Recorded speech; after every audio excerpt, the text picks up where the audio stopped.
আপনারা কি করে করতে হবে না করে করতে হবে, it's your own personal matter. তো ফায়ার ব্রিগেড যাতে এখানে যাতে হয়, কারণ ফায়ার ব্রিগেড হওয়ার জন্য একটা গুরুত্বপূর্ণ বার্তা সেই উদ্দেশ্যে বলবো স্যার, আপনি সরকারকে কি কি করতে হবে? সরকারকে আমি সেটাই বলবো যে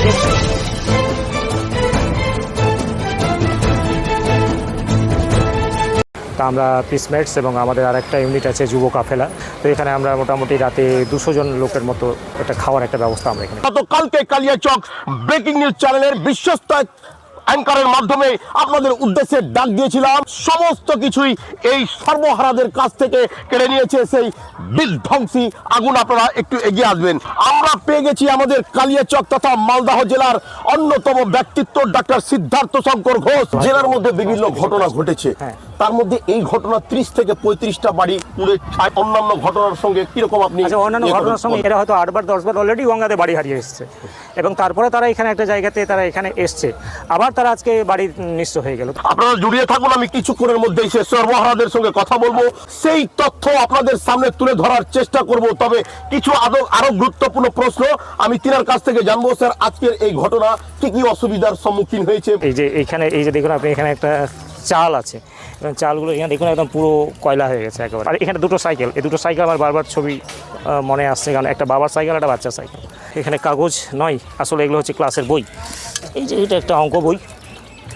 আরেকটা ফ্যামিলি এখানে আছে, কিছুক্ষণ আগে ওরা খোঁজাখুঁজি করছিল, এবং তো ওরা কিছু মেডিকেল রিপোর্ট ছিল। এটা একটা খুব মারাত্মক একটা ব্যাপার। ওনাদের যেটা বক্তব্য আর কি, যে আমাদের যাতে কোনো একটা জায়গাতে স্থিরভাবে রাখা হয়। আসলে এদের নিজস্ব জায়গা না, ওদের বাড়ি হচ্ছে ওই দিকে। আমি একটু গঙ্গার দিকে তাকাতে বলবো, একদম মোটামুটি 25 মিটার হবে এ হচ্ছে গঙ্গা। এই আরও মোটামুটি 150-200 মিটার পর্যন্ত তাদের বাড়িঘর ছিল। সমস্ত কিছু গঙ্গাতে চলে যাওয়ার পরে এটাও তাদের শেষ হয়ে গেল। বাড়ির ব্যবহৃত সেসব সাইকেল থেকে শুরু করে মোটর সাইকেল, গ্যাস সিলিন্ডার, সমস্ত কিছু পুড়ে খাক। মাথার ছাদটা চলে গেল। আবার তো জিরো থেকে শুরু করতে হবে, জিরো বললে ভুল হবে, মাইনাস থেকে শুরু করতে হবে। তাদের যে বর্তমান অবস্থা, বিপদের চরম শিখায় তারা পৌঁছেছে। একদম হাতে একদম কিছুই নেই। গতবার হয়তো তারা কিছু হয়তো বের করার একটা সুযোগ পেয়েছিল, এবার একদমই কিছু করতে পারে। সর্বহারা যদি বলতে কিছু থাকে তো তাহলে বীরনগর, কালিয়াচকের বীরনগরের এই দৃশ্য। সামাজিক সংগঠনগুলো আছে, সরকারি বিভিন্ন সংগঠনগুলো রয়েছে, তাদের উদ্দেশ্যে আপনি বার্তা? তো সবাই আপনারা এখানে এসে এদের সাহায্যের চেষ্টা করুন। কেউ হয়তো জামা কাপড় দিয়ে করতে পারেন, কেউ পোশাক, কেউ হয়তো বইপত্র দিয়ে করতে পারেন, কেউ হয়তো আপনার হয়তো খাদ্য সামগ্রী দিয়ে করতে পারেন। অভাব অভিযোগ আমরা পেয়েছি, সেই সব অভাব অভিযোগগুলো আমরা দূর করব। আরেকটা ব্যাপারে আমি শুধু বলে দিই যে এটা হচ্ছে, যেটা না বললে পরেই নয়, তা আমাদের আরেকটা বড় দাবি, এটাকে আমরা ভুলে গেলে হবে না। কারণ সুজাপুরে দেখেছি, কালিয়াচক বাজারে দেখেছি, তারপরে আজকে বীরনগরে দেখছি, বৈষ্ণব আরও কিছু জায়গায় দেখছি, যখনই আগুন লাগে তখন সমস্ত কিছু পুরো ছাই হয়ে যায়। তো ফায়ার ব্রিগেড যাতে এখানে যাতে হয়, কারণ ফায়ার ব্রিগেড হওয়ার জন্য একটা গুরুত্বপূর্ণ বার্তা সেই উদ্দেশ্যে বলবো। স্যার, আপনি সরকারকে কি কি করতে হবে? সরকারকে আমি সেটাই বলবো যে দেখুন, আপনাদের জমির জট আছে, আপনাদের প্রশাসনিক জট আছে, আপনাদের অর্থনৈতিক কী ব্যাপার আছে সেটা তো আমরা জানি না, এবং আমাদের পক্ষে জানা সেটা সম্ভব নয়, এবং জানার আমরা মনে করি যে আমরা সাধারণ নাগরিক হিসাবে সেটা প্রয়োজনও বোধ করি না। আপনারা কি করে করতে হবে না করে করতে হবে, it's your own personal matter. কিন্তু আমাদের ফায়ার ব্রিগেডটা চাই। যদি ফায়ার ব্রিগেডটা থাকতো তাহলে এটা হয়তো খানিকটা হয়তো বাঁচানো যেতে পারতো, কিছুটা হলেও তো বাঁচানো যেতে পারতো। কিছু লোকের হয়তো কাগজ বেঁচে যেত, কিছু লোকের খাবার বেঁচে যেত, কিছু লোকের বই বেঁচে যেত, কিছু লোকের টাকা বেঁচে যেত। এখানে বিয়ের জন্য কিছু লোকে গয়নাগাটি কিনে রেখেছিল, তার সমস্ত কিছু চলে গেল। তো ফায়ার ব্রিগেডটা আপনারা করুন। আপনারা কী করে সেই জটিলতা কাটিয়ে উঠবেন সেটা আপনাদের ব্যাপার, কারণ সরকারে আপনারা আছেন, প্রশাসনে আপনারা আছেন, কিন্তু আমাদের কিন্তু ফায়ার ব্রিগেডটা কিন্তু এবার চাই। তিন সময়ে আমি ফায়ার ব্রিগেডের দাবি উঠতে দেখেছি, সেই উদ্দেশ্যে আমাদের মানবিক মুখ্যমন্ত্রী, তিনাকে আপনি কি বলতে চাইবেন? মুখ্যমন্ত্রীকে আমি সেটাই বলবো যে আপনি সরাসরি নিজে ব্যাপারটা দেখুন। প্রতিনিধি, জনপ্রতিনিধি, এমএলএ আছেন, কিংবা এখানকার আমাদের মন্ত্রী আছেন, মাওনিয়া সাবিনা ইয়াসমিন এখানে উনি আছেন, তো তারা কিভাবে জিনিসটাকে ট্যাকেল করছে সেটা আমরা বুঝতে পারছি না। কারণ আমরা মোটামুটি 10 বছর ধরে একটা দাবি রাখছি, দাবি কিন্তু কোনো মতেই মিটছে না।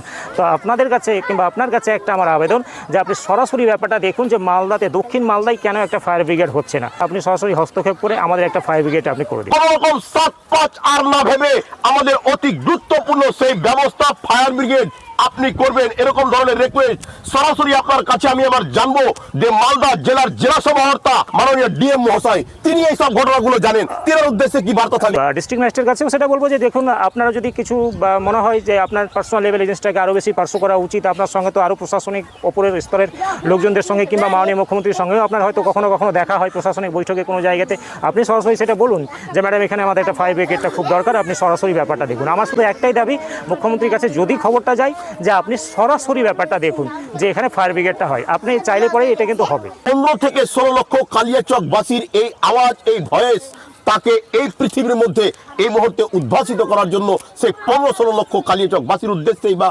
আপনি এই মানে ফায়ার ব্রিগেডের জন্য কি বলতে চাইবেন? তো জনগণকে এটা বলবো 15-16 লক্ষ লোক যারা এখানে বাস করছেন তারা যে আপনারা ফায়ার ব্রিগেডের দাবিটা কিন্তু তুলুন। ফায়ার ব্রিগেড করতে হবে, দমকলের ব্যবস্থা গড়ে তুলতে হবে। এই যে সোশ্যাল মিডিয়ায় এই ঝড়, সেই ঝড় যেন আজ নবান্ন পর্যন্ত পৌঁছে যায়, সেই উদ্দেশ্যে কালিয়াচকের 15 থেকে 16 লক্ষ লোকের একটা দায়বদ্ধতায় এই কাজটা পড়ছে যে আজকের ঘটনা, এই ঘটনা যেন লাস্ট হয়। আগামী দিনে আমরা আগুন লাগার পরেই যেন সঙ্গে সঙ্গে দেখতে পাই আমাদের ফায়ার ব্রিগেড, আমাদের সার্ভিস, আমাদের পরিষেবা প্রদানে যেন প্রস্তুত হয়ে থাকে। চলুন এবার আমি জানবো যেসব সর্বহারা তারাই বা কালকে বেদনাতুর ঘটনা সম্বন্ধে কি ধরনের বার্তা আপনাদেরকে তুলে দিচ্ছে। 12 মণ ধান ছিল, আর 2 কুইন্টাল সরষা ছিল, আর 1 কুইন্টাল গম ছিল, 50 কেজি খেসারি ছিল, আর 20,000 টাকা ছিল, আর সুয়াভরি মালা ছিল, আর কোনো কাগজপাতি টানতে পারিনি। 5টা 2টা আগে ফুটে গেছে, 5টা সিলিন্ডারের মধ্যে 3টা আমি দেখেছি যে ফুটেছে।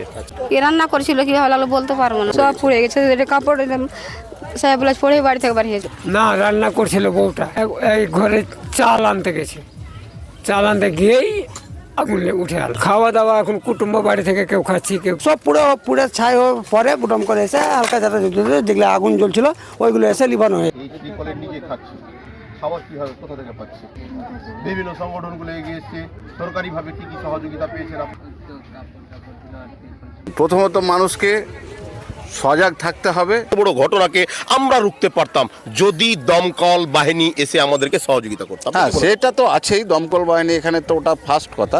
কালিয়াচকে একটা দরকার, কালিয়াচকে অবশ্যই যে আপনাকে সাহসিকতার সঙ্গে সিদ্ধান্ত গ্রহণ করতে হবে। যদি আগুনটি উনুন থেকে লেগে থাকে তখন কি করবেন? যদি আগুন গ্যাস সিলিন্ডার থেকেই লেগে থাকে তখনই কি করতে হবে? আগুন যদি ইলেকট্রিক শর্ট সার্কিট থেকে লেগে থাকে তখনই কি করবেন? যদি আগুন লেগেই যায় তারপরেই বা বাঁচার জন্য আপনাকে কি করতে হবে? আজকের সেই গুরুত্বপূর্ণ বিগ ব্রেকিং নিউজ